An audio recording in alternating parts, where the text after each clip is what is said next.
China has retrieved moon soil samples. They've been returned by the Chang'e-5, and they reveal the key age of moon rocks. And there's a video in the article. You can watch it. It's in color also. And samples returned by Chang'e-5 of China. A lunar probe launched by the Chinese Space Agency recently brought back the first fresh samples of rock and debris from the moon in more than 40 years. Now, an international team of scientists, including an expert from Washington State in St. Louis, Washington University of St. Louis has determined the age of these moon rocks at close to 1.97 billion years old. It's a perfect sample to close a 2 billion year gap, said Brad Jolliffe, the Scott Rudolph Professor of Earth and Planetary Sciences in Art and Science. He's the director of the university's McDonald Center for Space Sciences.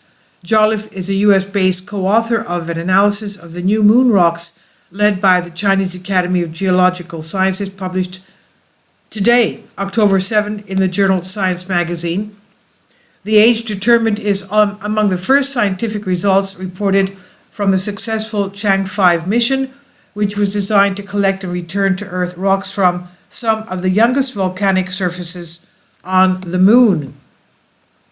Of course, young is relative, Jolliffe said.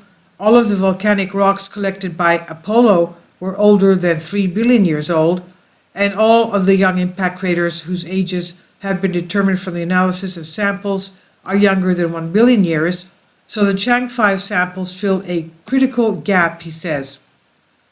The gap that Jolliffe refers is important not only for studying the moon, but also for studying other rocky planets in our solar system.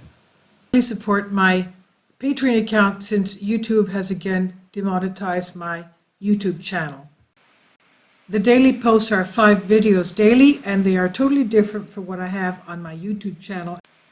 Thank you so much for your support and that you find all my content so interesting. You'll find the Patreon account details in the description box below. As a planetary body, the moon itself is about 4.5 billion years old, almost as old as our Earth. But unlike the Earth, the moon does not have the erosive or mountain building processes that tend to erase craters over the years. Scientists have taken advantage of the moon's enduring craters to develop methods of estimating the ages of different regions on its surface, based in part on how rocked the craters in the area appear to be. This study shows that the moon rocks returned by Chang'e-5 are only about 2 billion years old. Knowing the age of these rocks with certainty, scientists are now able to more accurately calibrate their important chronological tools, Jolliffe explains. He says planetary scientists know that the more craters on a surface, the older it is. The fewer craters, the younger the surface.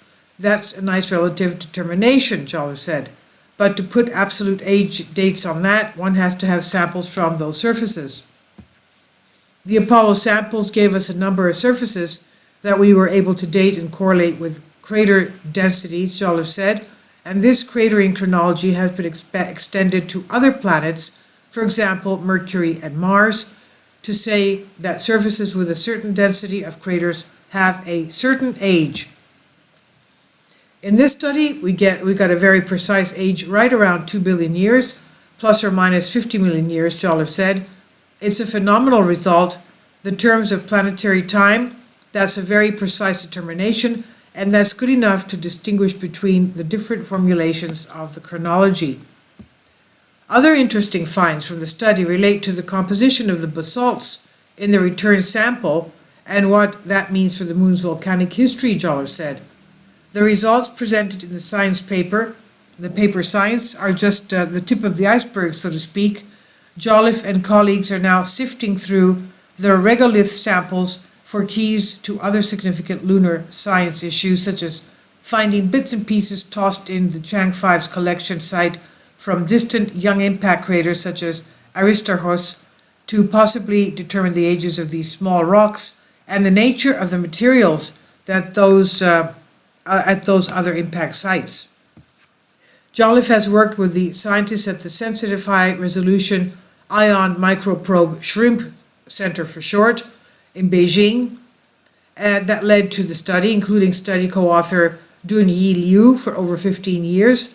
This long-term relationship is possible through a special collaboration agreement that includes Washington University and its Department of Earth and Planetary Sciences and Shandong University in Weihai, China, with support from Washington University's McDonald Center for the Space Sciences. The lab in Beijing, where the new analyses were done, is among the best in the world, and they did a phenomenal job in characterizing and analyzing the volcanic rock samples, Jolliffe said. And he says the consortium includes members from China, Australia, the US, the UK, and Sweden. This is science done in the ideal way, an international collaboration with free sharing of data and knowledge, and all done in the most collegial way possible. This is diplomacy by science, he says. Jolliffe is a specialist in mineralogy and provided his experience and expertise for the study of the Chang'e-5 samples.